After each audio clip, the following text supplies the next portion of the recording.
Welcome in, Fantasy Focus Football Podcast. Field, Mike, and Stephania with you on a Thursday. We've got some stuff going on. I'm going to scoot this way so I can fit into the frame of the camera right now. Thanks for watching us on all platforms or listening to us wherever you find your podcast. Thursday night, we got football tonight. And it feels different to me than last week because although last week the first game was on Thursday, it didn't feel like the normal Thursday night football break. It was a season opener. We had 6 months to get ready for that game.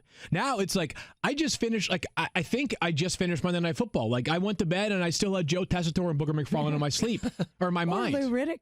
Or Louis Riddick, and Steve Levy, and Brian Greasy, and Diana Rossini, and Lisa Salters, right? And here we are. We're waking up. It's like, wait, football again? Football again is already here. Thursday Night Football, in general, Mike, opinion, good or bad for the league?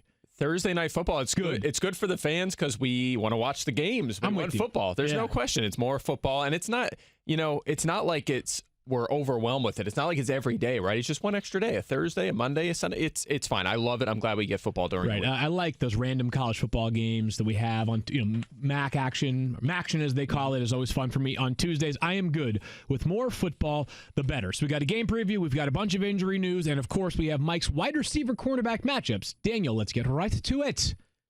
Rewind.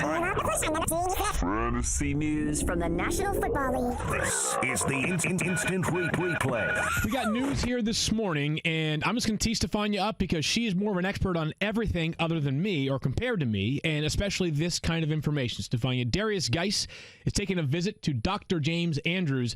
As the incredibly naive person when it comes to medical stuff, my thought is always when Dr. James Andrews is involved, I'm a little bit nervous.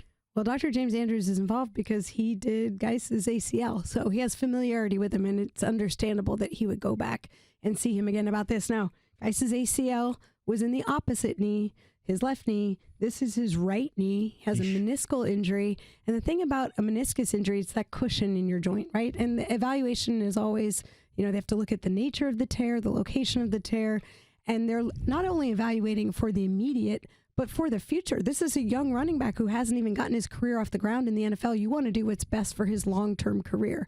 And so those things all factor into when they look at it. Is this something where you're trimming a piece of the meniscus, you kind of clean it up and let him go? Or do you try and repair the meniscus, which is better for the long term if it's a repairable situation and in a repairable location?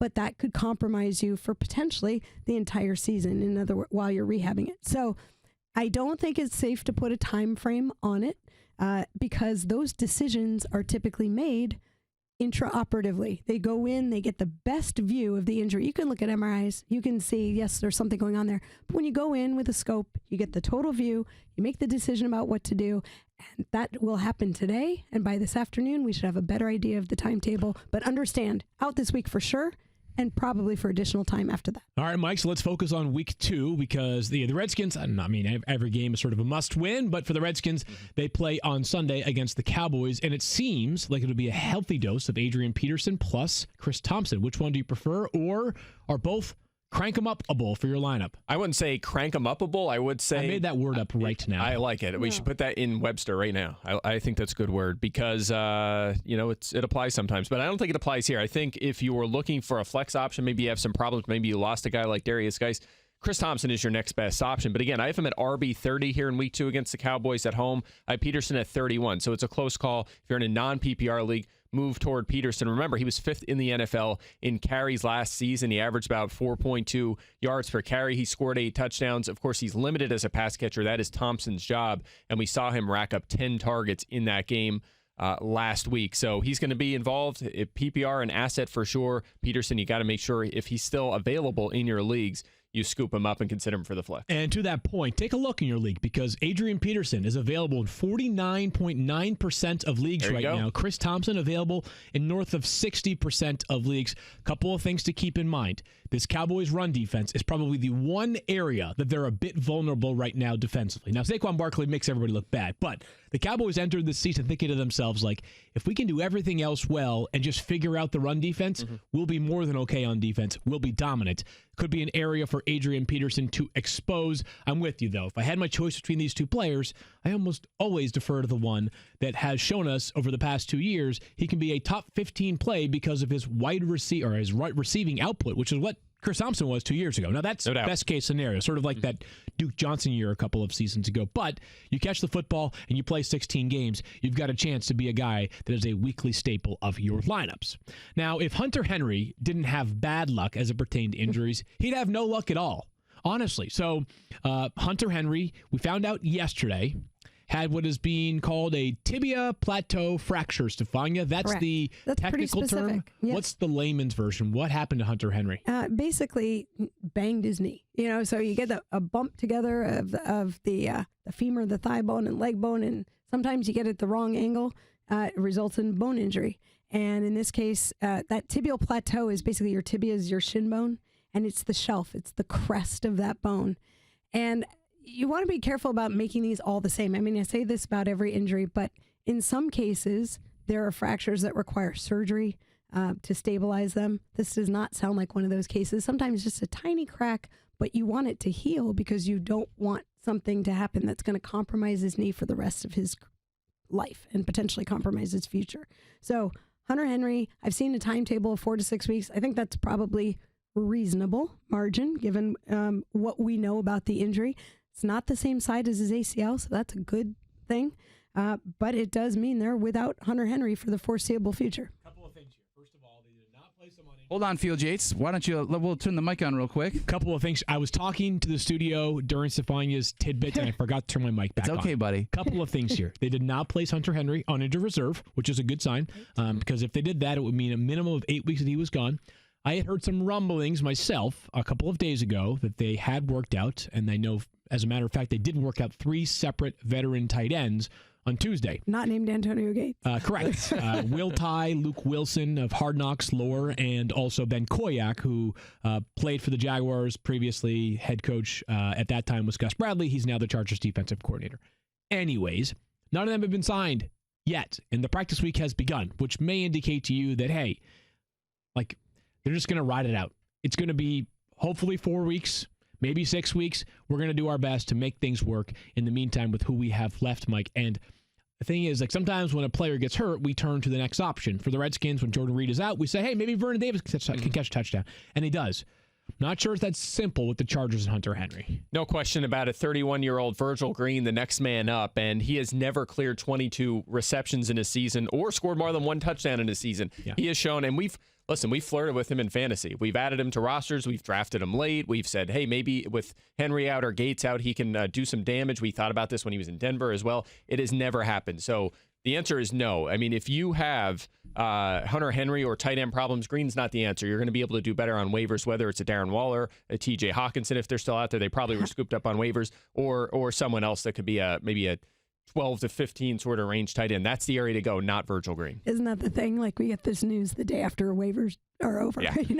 Well, what that means from there, though, is that you have to be the expedient one, right? And a lot of leagues have rolling waivers once Wednesday is past you, so you have a chance to grab a Darren Waller or a TJ Hawkinson, who's still available in almost 40% of leagues. There you go. The utter disrespect to Daniel Dopp is just filthy. It's filthy. I even picked him up a couple Did places. they not watch the game? Like, who didn't watch that game? Well, not only do I watched 70 minutes of it. Thank you. Like, I went the extra mile. I watched 70 minutes of Lions football on Sunday. I appreciate Ridiculous. that. So as if things couldn't get any worse for the Chargers, who are already without Derwin James, Melvin Gordon, he's not at work right now. Russell Okung's on non-football injury list. He's a good left tackle. Still recovering from. Yep, Derwin James mentioned he's on IR right now. Mm-hmm. Mike Williams is now a major question mark, Stephania, because of a knee issue. And Mike Williams, remember in the preseason, I picked him, Daniel was like, is he really, we had this whole debate about whether he would end up being the guy they drafted. And I was like, yes, this is his year.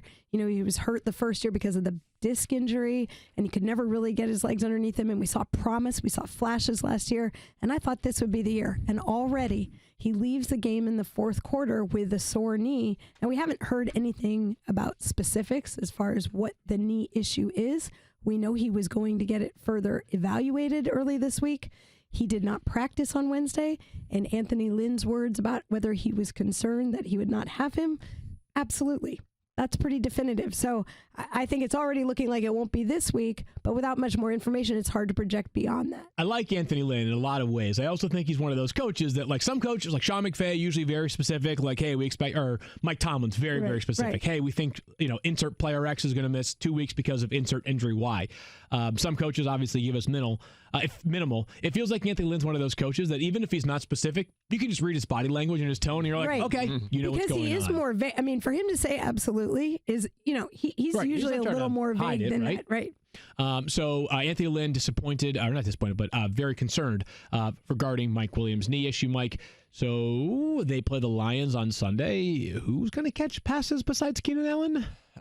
Good question. I think, Travis Benjamin and Dontrell Inman, remember him? They would be the next two guys up. So I don't know that I feel great starting either one. But on the other hand, you might think maybe they'll try to run the ball with Justin Jackson and Austin Eckler, but do you want to do that against Detroit with Snacks Harrison and Mike Daniels and maybe Deshaun Handback and Nashawn Robinson? I mean, that's one of the best defensive fronts in the NFL. So I think on the road in this game, the line's going to be very close. They're going to have to throw the football. So maybe Travis Benjamin has some sleeper appeal. I mean, he did have that season where he had almost 1,000 yards and 5 touchdowns with Cleveland, but that was way back in 2015.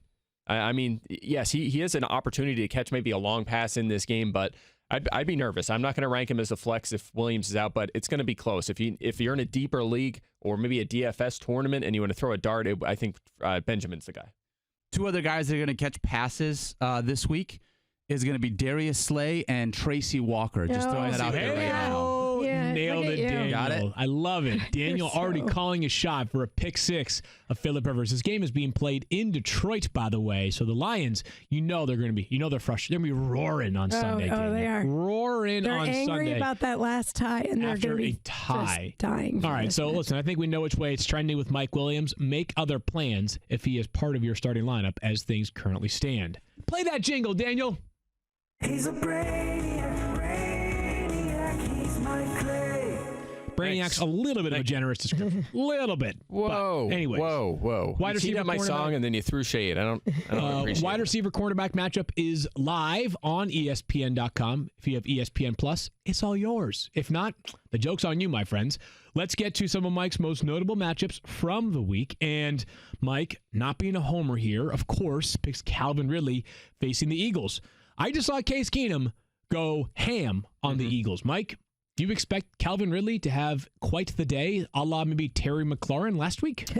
I do. In fact, Terry McLaurin did a lot of his damage against Rasul Douglas, 4 catches, 117 yards in that touchdown. And the Eagles have some issues at corner, which is what else is new. You mentioned at the top of the show, right? The season's now rolling, like it feels like it's rolling. Well, yeah, as soon as we start talking about the problems with the Eagles corners, the season is officially underway.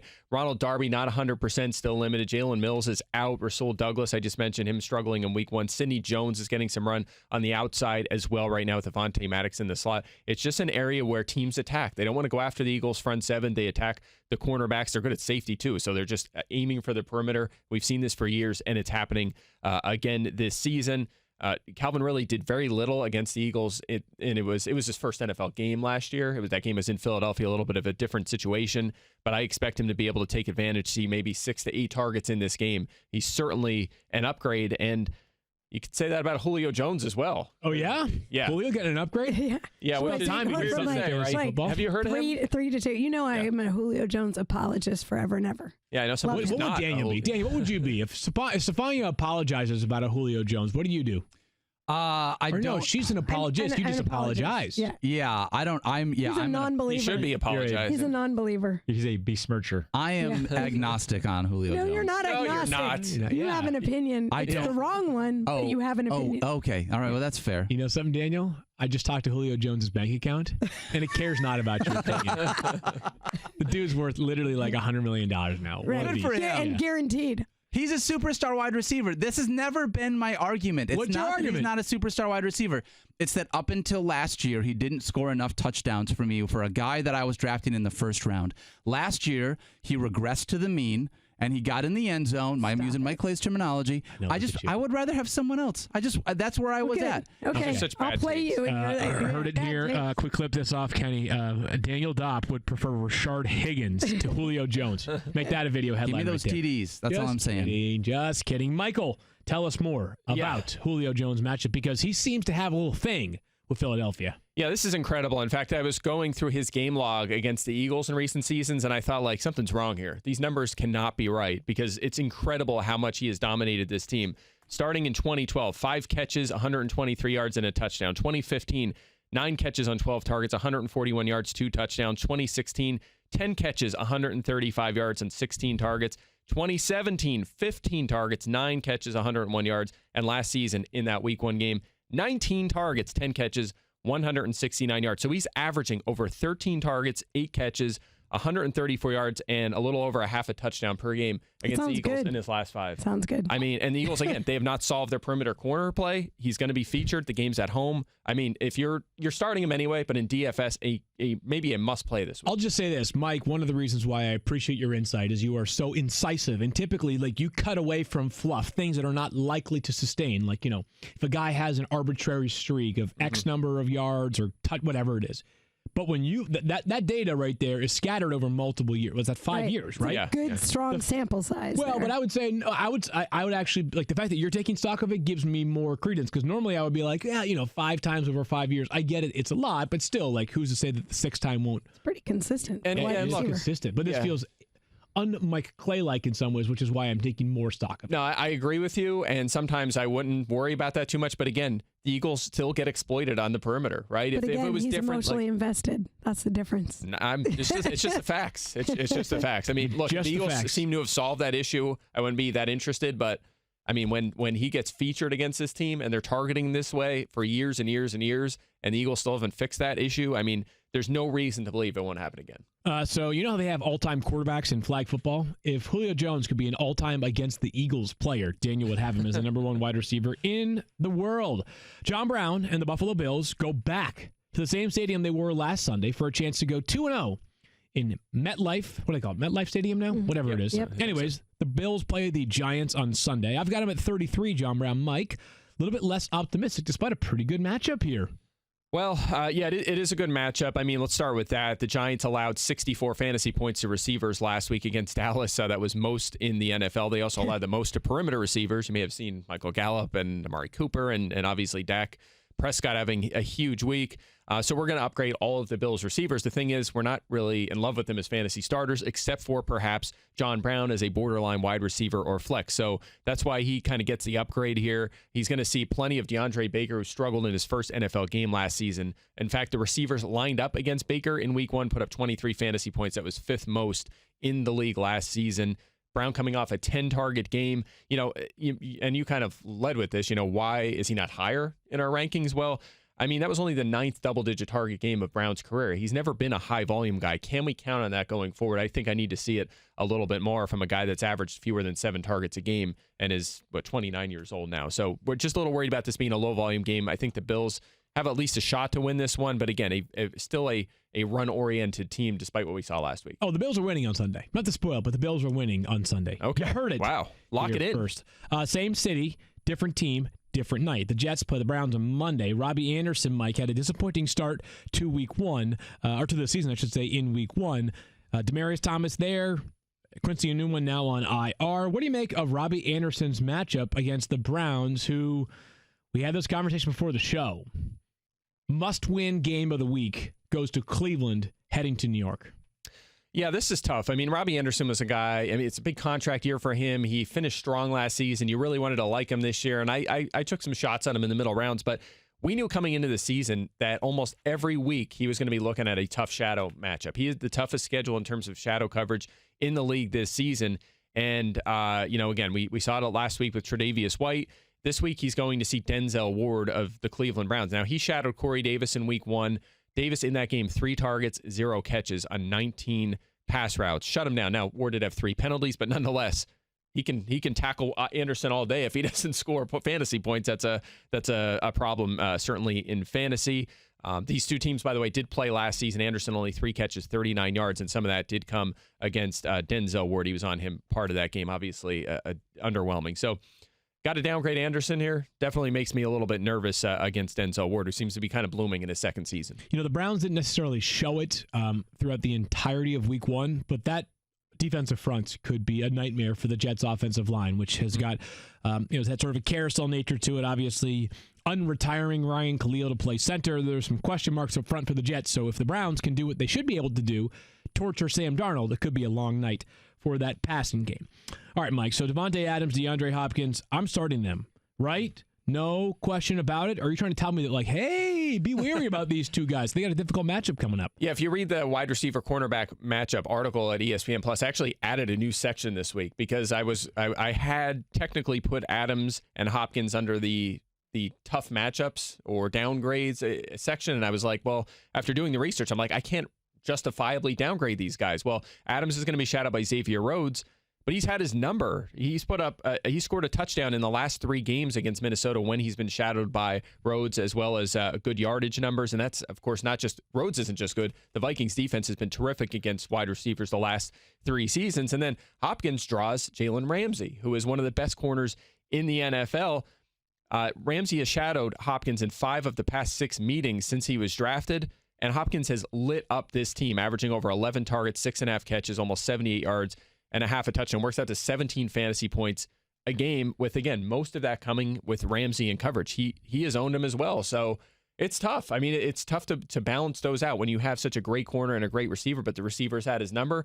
I don't think he can move the needle too much. I don't want to say that what you're doing is superfluous when it comes to elite wide receivers, but again, like, it would have to take an incredible alternative option to, in good conscience, bench a player like Davante Adams, like DeAndre Hopkins, like whatever, Julio Jones, Odell Beckham, regardless of the matchup in a given week. Yeah, I don't think and the headline here shouldn't be that we're kind of debating starting them or not. Definitely start these two guys. You're almost never even going to start one of these, or you're never going to sit one of these stud wide receivers, even in a tough matchup. But again, sometimes you have to look through the matchup and see if it's really going to offset them. Some of these star receivers are just, we just lock them into our lineups. They're really, the key for it, I think, is in DFS, right? That's where you decide, do I spend up on Hopkins or an Adams in DFS this week? Well, I think the answer is maybe you still should, because a lot of people might be off of them when they see Ramsey's name on the other side. I think it rears itself in DFS. I also think it rears itself if you play in a 3 wide receiver league and you're choosing between a 4th wide receiver in your flex versus a running back, which maybe in a PPR league you lean towards a wide receiver in most weeks, maybe even awesome second tight end for some reason. You could use that player in the flex. There are some options with these matchups, just a little bit lower than the guys who are the very cream of the crop, like both Davante Adams and DeAndre Hopkins are. DeAndre Hopkins, ridiculous. I got no words. He is good at football. I am just totally blown away by him. You know what else I'm blown away by sometimes? The hiring process, because sometimes hiring can be a slow process. Cafe Altura's COO, Dylan Miskowitz, needed to hire a director of coffee for his organic coffee company. So if I say every day this sounds like a dream job, well, I eventually get it because it sounds like a dream job. But he was having trouble finding qualified applicants.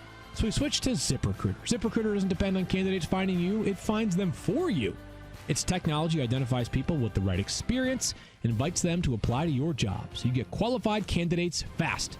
Dylan posted his job on ZipRecruiter and said he was impressed by how quickly he had great candidates apply. He also used ZipRecruiter's candidate rating feature to filter his applicants so he could focus on the most relevant ones. That's how Dylan found his new director of coffee in just a few days. With results like that, it's no wonder 4 out of 5 employers who post on ZipRecruiter get a quality candidate within the first day. See why ZipRecruiter is effective for businesses of all sizes. Try ZipRecruiter for free at our web address, ZipRecruiter.com/06010. That's ZipRecruiter.com/06010. One more time, nice and slow. ZipRecruiter.com/06010. ZipRecruiter, the smartest way to hire. And we roll right now to a Thursday night game preview. Thank you, Daniel. Buccaneers traveled to Carolina, right? They traveled to Carolina. Yes, in Carolina. They are traveling to Carolina. They're traveling to Carolina, Charlotte specifically, to play the Carolina Panthers, believe it or not. The Panthers are favored by 6.5 points in this game. We begin in Tampa Bay.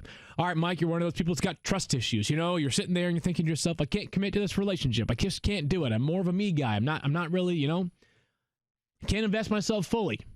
Maybe you're thinking to yourself, I can't start Jameis Winston. I went out there. Field Yates told me he had this incredible matchup in week 1. What a dummy he is. You know what? Jameis Winston threw 3 touchdown passes on Sunday. Problem is, 2 of them went to the wrong team. Or the right team. I see what you did there. Or the right team if you're Stephania Bell. Touché. Right? I mean, come on.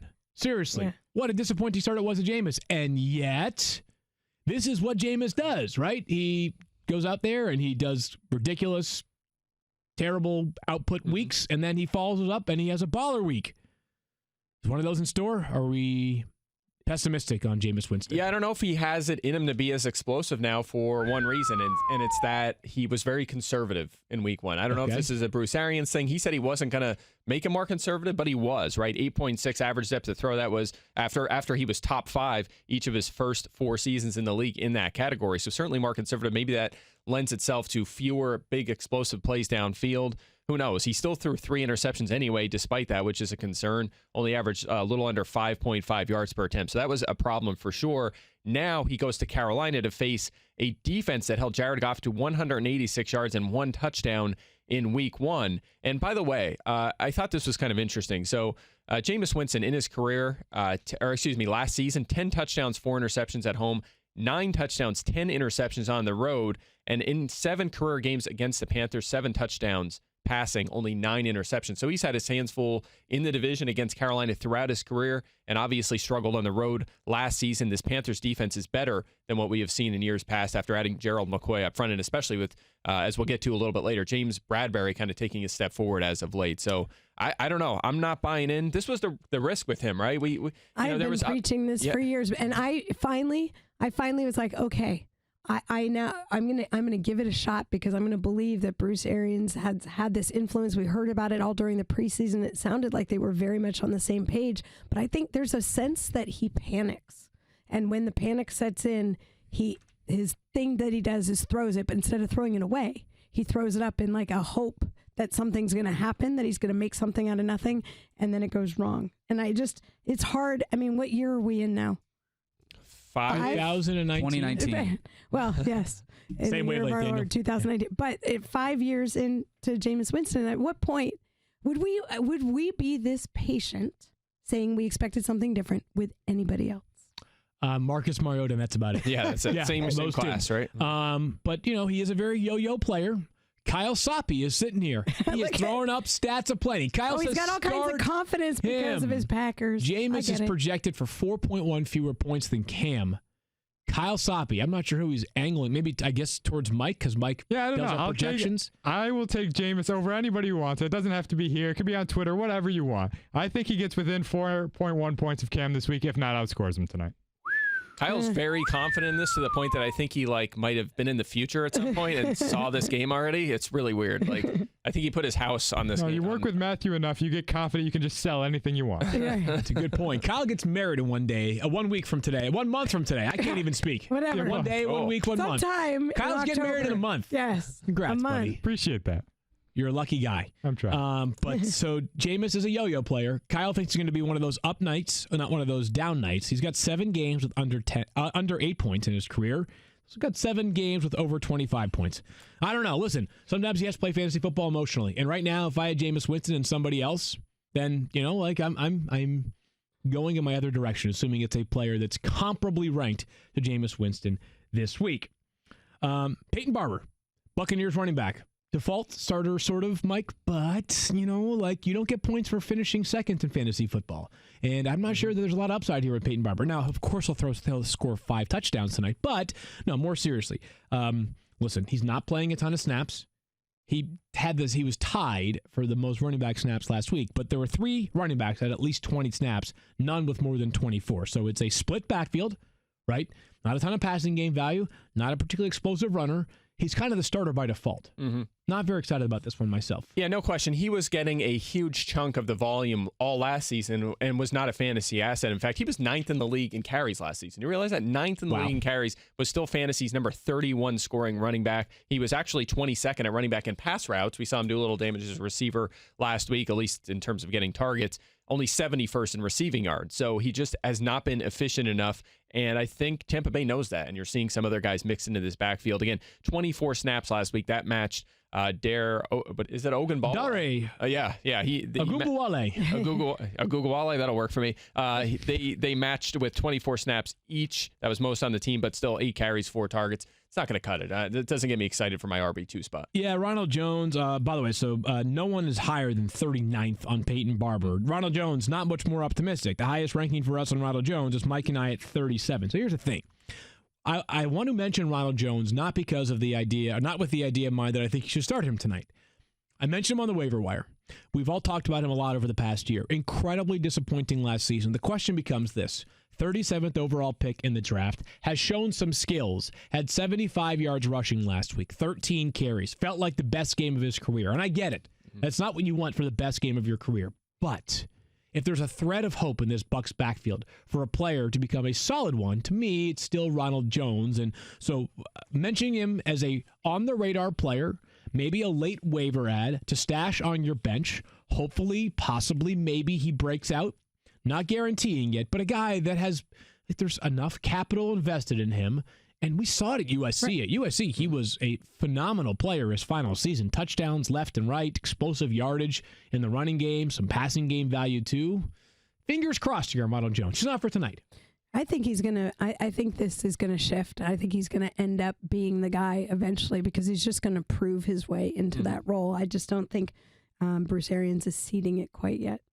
Yeah, I think my major concern is he going to produce like a sort of a poor man Sony Michel, right? You know, like Sony Michel last season did all that damage as a rusher, but was a non-factor as a pass catcher. Right. And this past week, the Buccaneers ran the ball on 71% of Ronald Jones' snaps. He only had one target in that game. He turned it into 18 yards, which is nice. But if he's just going to be a rotational guy that just gets carries, that'll have more value in non-PPR. Makes me a little nervous in PPR leagues. And again, maybe at some point his receiving role expands a little bit, but it didn't for Michel. I mean, it doesn't for other players as well. Right. Maybe he's just not. But they also have 5 options that are with running backs and who can catch passes and be effective that way. Yeah. That's just not the same. They don't have the same personnel in Tampa Bay. So by default, I would say if he shows he can do it, I think that role will increase as well. Yeah, no doubt. So we'll obviously keep an eye on that. For now, he was third in line in snaps in this backfield last week, but his role, you would imagine, just continues to expand as the season goes on. I consider him a fringe flex option.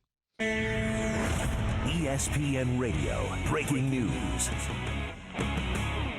The New York Jets have ruled out quarterback Sam Darnold for Week 2 against the Browns with mono. How about that? We knew yesterday that he missed, but we thought it was. The kids all get the mono. But Stephania, yesterday was being described as strep throat. Yeah. Now you get the sore throat with the mono, so it's understandable that he, that was the first sign. But I think what people might not realize about mono, one of the big things is you get the enlargement of your liver, and you have to really be careful about contact. So contact becomes a real issue, and mono can take a long time for recovery. So I'd be definitely concerned about this. We're sort of following this along with Adam Gase's press conference. He could miss multiple games, obviously. This is not just a Monday thing. Right. But that's mono, what I would say. This is a much bigger deal, and especially because that worry about the contact is a significant component of sports participation clearance after you have mono. Listen, everybody knows that, of course, these are the kind of things that you just don't know. I should say, everybody. You should know that we don't know specifically how long this will take for him to recover from, but something to keep an eye on. And for now, Mike, it's Trevor Siemian. What does this do to the value of?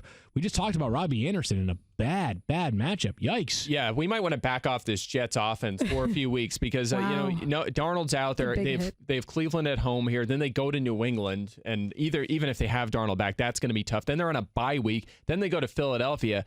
Then it's Dallas and New England at Jacksonville. I mean, the first half of the season is brutal in the first place. Now they're missing Darnold. I mean, maybe after the bye, if Darnold's back and healthy, and Chris Herndon's back, maybe this offense can have some appeal. But for now, this is obviously problematic. I'm not going to want to start Robby Anderson this week. We already talked about his matchup. Jamison Crowder in the slot. Maybe he could soak up some targets from Trevor Siemian and still sustain flex value. You're not touching the tight ends. You're not touching Demaryius Thomas right now. Le'Veon Bell, I think, is the only guy right now that you lock into your lineup, and that's it. The other guys are borderline. Their bye comes at a favorable time, but still, if you guys had mono, it depletes you completely. Like there's no energy.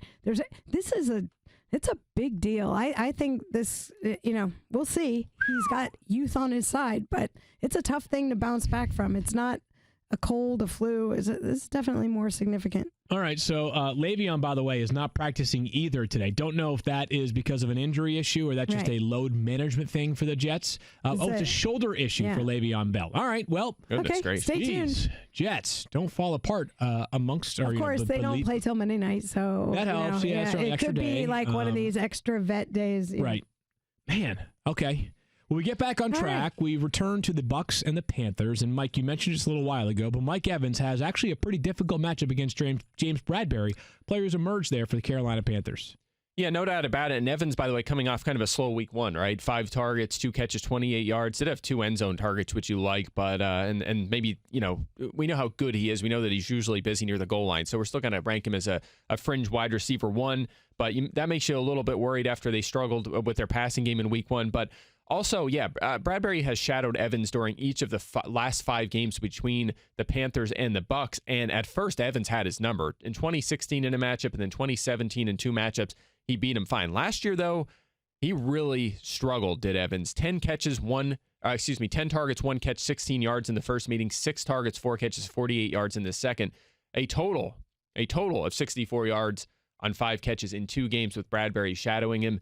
That makes you a little bit nervous with Bradberry just seemingly getting better and better after struggling a lot earlier on in his career, honestly, early last season as well.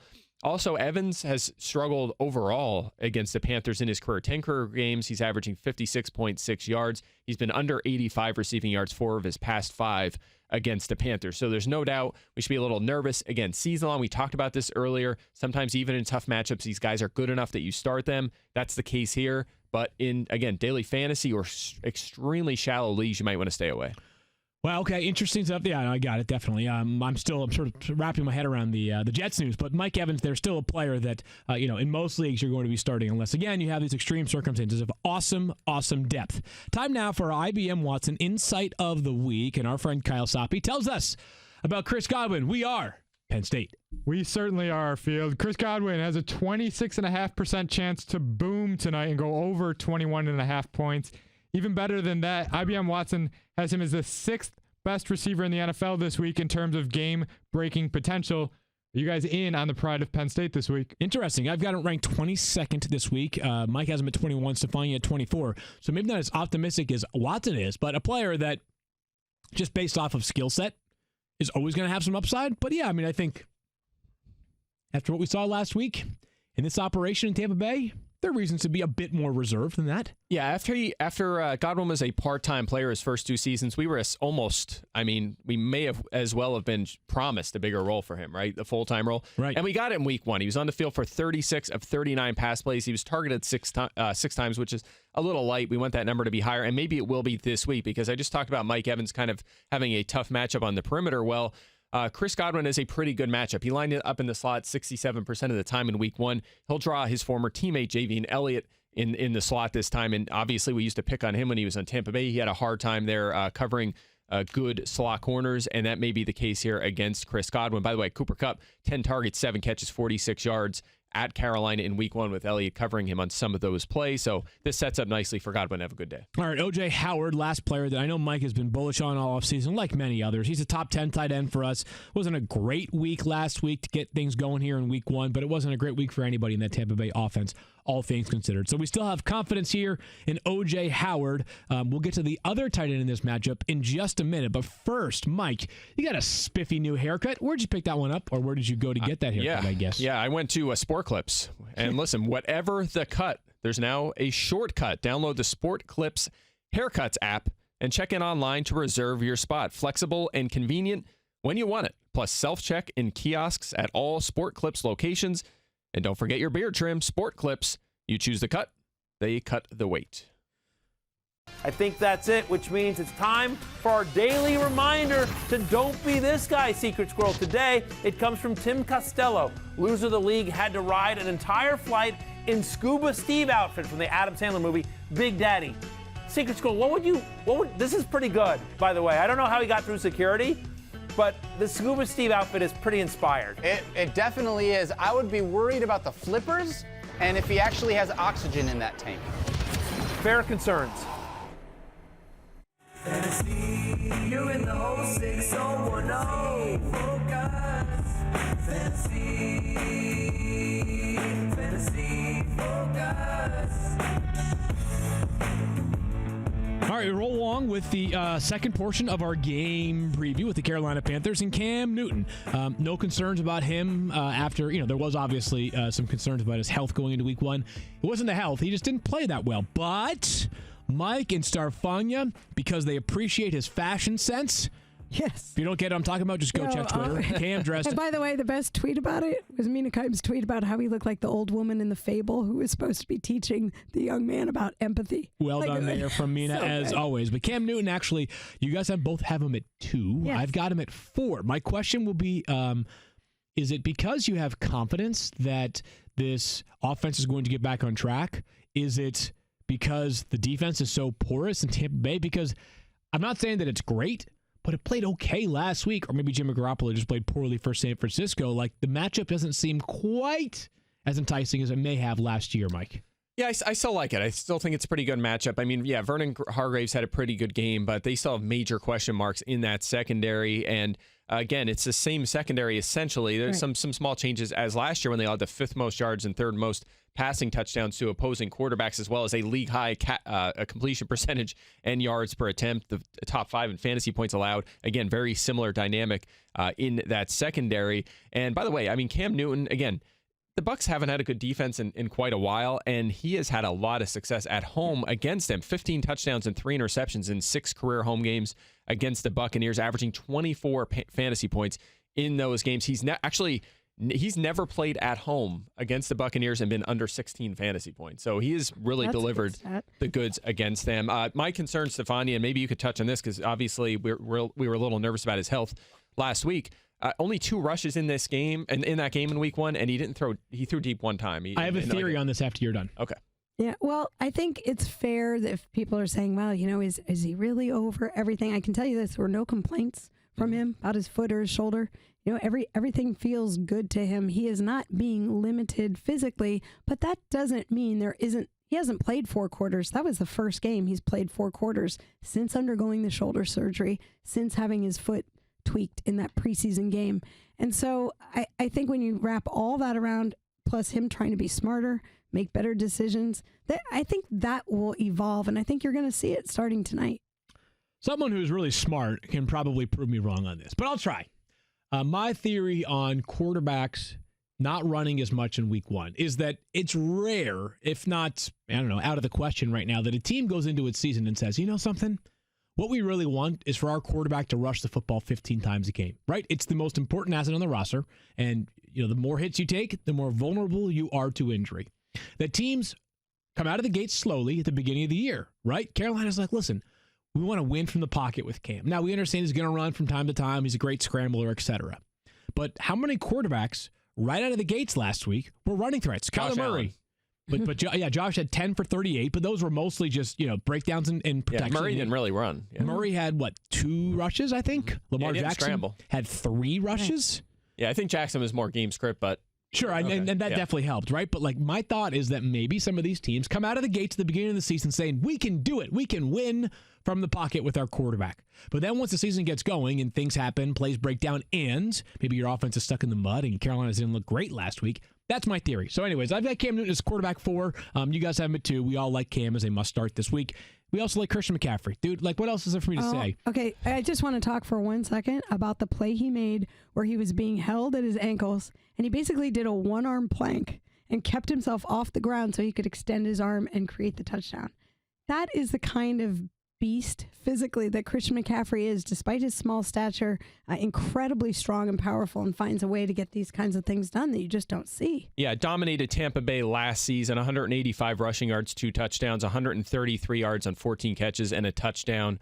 Obviously, again, there's not much to say. We know he's a stud. We know you lock him in your lineup, but at least we also know he just dominated this team last season. By the way, the Bucs defense did allow an NFL high 22 touchdowns to running backs last season. And the 49ers running backs had 30 carries in week 1. That was 3rd most in the league. Again, we're just kind of piling on here. In fact, That's why we have him RB1, right, as opposed to Barkley this week, because the matchup on top of everything else just sets up beautifully. 19 carries, 11 targets in week 1. Unreal. It is amazing how much Christian McCaffrey immediately vaulted his game to the next level last year. Remember in his first NFL season, Christian McCaffrey was a player that some were saying can't break tackles, not great after contact. The guy's not going to be able to do anything unless it's in space. And I'll be honest with you, I had some concerns too. Because that's what he did his rookie season. Because it happened. Yeah. After that, the guy totally improved his game. Christian McCaffrey, I mean, listen. He's a phenomenal athlete. I mean, the best running back in the NFL conversation, the short list includes Christian McCaffrey, Saquon Barkley. It's 4 guys. Yeah. Christian McCaffrey, Saquon Barkley, Ezekiel Elliott, Alvin Kamara. The 4 guys that we considered with the number 1 pick. A healthy Todd Gurley. And a healthy Todd Gurley. Agreed on that. Yeah, but so here's where it gets interesting for Carolina is the pass catchers, right? It's DJ Moore, it's Curtis Samuel. All of us in this podcast, were collectively more optimistic on Moore than Samuel going into the year. I think a lot of people had the inverse opinion. Hey, Curtis Samuel's going to be the breakout guy this year. Well, I did hype that. I'll cop to that, and I still think that's going to be the case. I think I don't want to overreact, overreaction out of week 1. I don't want to overreact yet. But I agree with that. It didn't happen in any event. So it did not happen right away, and it was more. So DJ Moore had 10 targets in week 1, I believe 10, it was, yeah, 10. and Curtis Samuel had 5, I think it was in total last week. So 4, yeah. 4, excuse me. Way DJ off. Moore, way off by 1. DJ Moore was the more productive, more targeted receiver. I think that the skill set, it's not a stretch. As a matter of fact, it's probably a cold take to say that DJ Moore is even more talented than Curtis Samuel. So I remain a believer in DJ Moore, why we all have him as, at worst, a flex play this week, whereas Curtis Samuel might have to earn his way into one of our lineups. We've all got him outside of our top. He's a wide receiver 5 this week for us. Yeah, no doubt, and I'm kind of with you, Stephania. I mean, I certainly preferred more to Samuel in the offseason, but I don't think we want to overreact to what we saw in week 1, and here's why. Fair. He was on the field for 39 of their 41 pass plays. That was actually 1 more than DJ Moore. So he's out there, he's involved, and it's not like he's going to be out there just running routes, right? He's going to be involved like he was last season. Again, only the 4 targets, that number will go up. Scored 2 touchdowns in that home game against the Bucs last season. We saw it throughout the second half of the season, him making an impact. So I think he's fine. And DJ Moore, again, I have him just inside my top 20. Again, full-time player, 10 targets last week. And this is kind of interesting. Just a really quick note on Moore. Last year, he had an 8.4 average depth of target. Kind of on the low side. He did a lot of damage with the ball in his hands. I was thinking maybe he's going to be like a Golden Tate. Maybe it limits his ceiling in fantasy. Up to 10.6 on those 10 targets last week. So maybe he gets a little bit more work downfield. Maybe that allows him to expand his game. That would be a good sign. But nonetheless, I think Moore, lock him in the lineup. Samuel, kind of a fringe guy right now, but I wouldn't panic yet. Just a reminder that DJ Moore last year led the NFL amongst qualified wide receivers in yards after the catch per catch. He's explosive. He's fast. He's a big play waiting to happen, as was the case during his time at Maryland as well. Now, Greg Olsen on the injury report because of a back injury. Stephania, no concerns here about him playing tonight, though? No concerns about him playing. He will play, but I think this is what you get with a veteran guy, so durable for so much of his career. This is an old back problem that flared up on him. His back stiffened up in the game. So, back tightness that he got worked on this week. One note for Carolina, again, when you read the injury reports, if you happen to look at them, you'll see players listed as do not practice, limited, or full. But you have to keep in mind, sometimes those are just estimations. Right, Carolina, for example, did not practice on Monday, did not practice on Wednesday, only practiced on Tuesday. But they projected Olsen as somebody who would have practiced in full had they actually had a practice on Wednesday. So when you see the trend going up, that tells you what the team is thinking. But Greg Olsen, whatever you heard about this week, he will play tonight and he should be fine. He'll play, Mike, and volume might be on his side. Last week he was all over the place for Carolina. Now he's in the Jason Witten stage of his career. Yes. He is like, the volume might be there in a given week. The upside might not be so significant anymore. Yeah, I was surprised after he missed so much time the past 2 seasons. He was on the field for 60 of their 64 snaps. Then his back stiffened up. I would say, to your point, they may choose their spots with him as the season goes on. Yeah, but I still think he's a threat in the end zone. He's still a cam outlet potentially. Yeah, it's possible he scored against Tampa Bay in Charlotte last year. He did, 9 targets in that game. That were his most since 2017 in Week 15. It's been a long time since he's been in that area. Again, didn't do that much damage. Like you said, 4 catches, 36 yards. He didn't score last week. That's what worries me a little bit. I'm not sure what his upside is at this stage of his career, especially with him. You mentioned his back and the injuries he's had. So cautious optimism, I guess, a little bit Right. here, but I don't feel great starting him just yet. I did talk, I saw somebody who was in a deep league last night was looking, they got the Hunter Henry news. They had no idea who to pick, and there weren't many people, but Greg Olsen was hanging out there. I was like, why not? Because you at least know that he's going to be targeted and you've got a chance, as opposed to some of these guys you're not even sure if they're going to see the field that much. Yeah, good to see that Greg Olsen will be there tonight. Let's do a game pick real quick. I am going to go with the Carolina Panthers playing at home tonight. Mike, how about you? I am as well. Panthers 26, Bucks 21. Okay. I'm going to go with the Panthers. Daniel, do you feel like being the contrarian today? I don't even know what that is. Is that a pirate? That was a panther. That was so obviously a panther. Yeah, Come on, guys. yeah, Pirates are so easy. No, pirates are, shiver me timbers, matey. I be taking the Buccaneers. That was amazing. That's what I would have done. Okay, that is good, Daniel. What the And you actually looked at Parks. Just put an eye patch You guys, on. I Would be appreciate good. that. That was pretty wait. good. Did you practice that? I did not. That's just, I'm good at doing pirates. I have a friend whose brother's a pirate. That's a random real skill. life pirate. Really? Yep, real life pirate. Interesting. Yeah, it's really cool. I mean, as far as I know, I haven't spent much time with this pirate, but I imagine me and him will have to share some war stories sometime, matey. you two can fight over I booty. think I was good with Who gets to one keep line. it? All right, Stephania, Daniel, calm down. come on. I thought it was really good. Well done, Daniel. Appreciate it, buddy. Tell us about, you can play pirates on DraftKings, I think. You can. If you're playing baseball, but we're going to focus on football this week. Oh, Week you 1 recovered. is in the books, but DraftKings isn't finished celebrating with some huge fantasy football contests. For Week 2 of the football season, DraftKings, the leader in one-day fantasy football, is giving new users a free shot at over $1.5 million in prizes with your first deposit when you visit DraftKings.com/FFF. Draft your lineup and feel the sweat like never before. Every run, throw, and catch mean more with a DraftKings lineup on the line. It's simple. Just draft your lineup, stay under the salary cap, and see how your team stacks up against the competition. Plus, all new and existing users can get a deposit bonus up to $500. That's some extra cash to play with this football season. Nothing adds to the sweat of watching the game quite like having a shot at over $1.5 million in prizes. So head to DraftKings.com/FFF right now. For a limited time, all new and existing users can get a deposit bonus of up to $500. Plus, new users who sign up at DraftKings.com/FFF will get a free shot at over $1.5 million in prizes with your first deposit. That's DraftKings.com/FFF for all new and existing users to claim your special offer. Only at DraftKings. Minimum $5 deposit required. Deposit bonus requires a 25 times playthrough. Eligibility restrictions apply. See DraftKings.com for details. And check out the Friday DFS podcast with Mike Clay, myself, and Al Zeidenfeld. Last week we crushed it.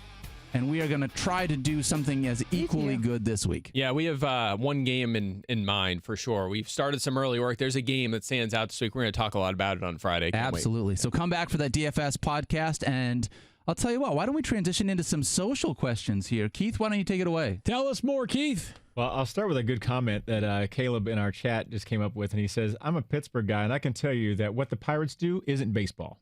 So I thought that was a pretty good good start. That's pretty good. Pretty I good like right it. there. I like it. But we start off with Pat9 and says, with backup quarterbacks in Jacksonville and the Jets this week, who will be affected more, Robby Anderson or Dede Westbrook? Mike, take it away here. Backup quarterbacks. Don't ever go against a mustache, by the way. Yeah. I'm going to go. I think Anderson will be more affected. We've talked about Westbrook actually having a good matchup. In fact, Aaron Colvin was released. I mean, he was the full-time slot corner for Houston last week. They cut him loose, and I don't have a great answer for who they're going to start in the slot. We'll see. It could be Lonnie Johnson, the rookie. I think I think Crawford is named the kid that they have, the slot corner, the youngster. So I think Westbrook will continue to be busy in this game. I think he's less affected. I feel a little better about him. Bryce wants to know if Antonio Brown ends up on the commissioner's exempt list, does Phillip Dorsett's week 1 become more interesting and roster worthy? I'd say so. Remember now the Patriots' top 3 wide receivers are Julian Edelman. If Antonio Brown were not part of the picture, it would be Edelman, it would be Josh Gordon, and it would be a combination of Phillip Dorsett and Jacoby Myers. If you think there's a chance that this turns into a 40-plus touchdown season for Tom Brady, then yeah, Phillip Dorsett could be a compelling deep league flex or bye week fill-in. But that's about as far as I would go right now. I'm just not as optimistic. I mean, he scored 2 touchdowns last week. He only had 4 targets in that game. He did play a lot, but I mean, this is a guy that came into this season he has 4 years under his belt, 4 seasons under his belt coming into this year, had 6 total touchdowns. I'm just not sure he has it in him to be a full-time, high target guy. I don't even think he'll get to the 6 to 7 target a game range. So I'm not quite as interested. We know anything about the Patriots, it's game by game. The script is different. The stars are different week in and week out. So it's hard to count on anyone in any given week. Next question here has a DFS angle to it, it appears. But from Juicy Dog wants to know, which tandem do you like more this week? Cam and DJ Moore tonight, or Josh Allen and John Brown? Tonight. Cam and Moore for sure. We talked about why we like Cam. I have Moore as a top 20 receiver. I have Cam ranked ahead of Allen, and I have Moore ranked ahead of Brown. So for me, that's an easy call. I'd agree with that one. Yeah, I mean, certainly Cam, we have him as a top 4 play, and DJ Moore we have ranked in the 20s. Then John Brown as well. So yeah, I think it's just you follow the rankings there, and it's a pretty obvious answer for all of us. Yeah, I was thinking just on a DFS end if it was one of those diversify your lineup questions, but I get you there. CR7 Fernandez wants to know, I have Cousins and Trubisky as my quarterbacks. Should I pick up Josh Allen and drop Derrius Guice? I mean, so Cousins and Trubisky as your quarterbacks. Drop Josh Allen. Josh Derrius Guice to pick up Josh Allen. Well, I don't want 3 quarterbacks. I don't want 3 quarterbacks. I might just drop one of the other 2. I think I'd drop Kirk Cousins. Yeah, I think I would too. Yeah. I don't think, the legs value for Mitch Trubisky and Josh Allen feels more valuable right now. Yep. And Allen, we've talked about as a borderline top 10 play this week, so you could fire him up. And then the last one here, from multiple users in the chat so far, have asked, how droppable is Kenyon Drake? He's not, I don't think. I mean, he was still their top running back last week. Here's I think Kyle has the stats here, 25 snaps to Kalen Ballage's 19. And I mean, they both were relatively ineffective, but Drake's still going to be the primary pass catcher. They're not going to be that bad every week, even though this offense is going to be a disaster. But again, if you think Miami's going to be behind all year long, that means Drake's on the field, not Ballage. They're going to throw him the ball. So I think you still hang tight. I would be a little patient there. Good stuff there, and agreed on that one. Be patient with starting running backs. Like just generally, after 1 week, I think in general, just don't cut bait that quickly. We've got a lot of questions right now in the chat regarding the Jets. We're going to get more information because right now we are kind of just shooting from the hip, not really knowing a whole lot about this team and their recent injury updates. Of course, that involves Sam Darnold, who's out for at least week 2. Le'Veon Bell getting an MRI on his shoulder today. We'll see if he plays. Again, that game is on Monday, so we might get our best information, honestly, Saturday afternoon when their final injury report is due. So we'll get to that and so much more. In the meantime, continue to send those questions to the @FantasyFocus handle on Twitter. We'll talk to you guys on Friday. Here's what we're going to do. A full preview of all them games. Can't wait. Peace out.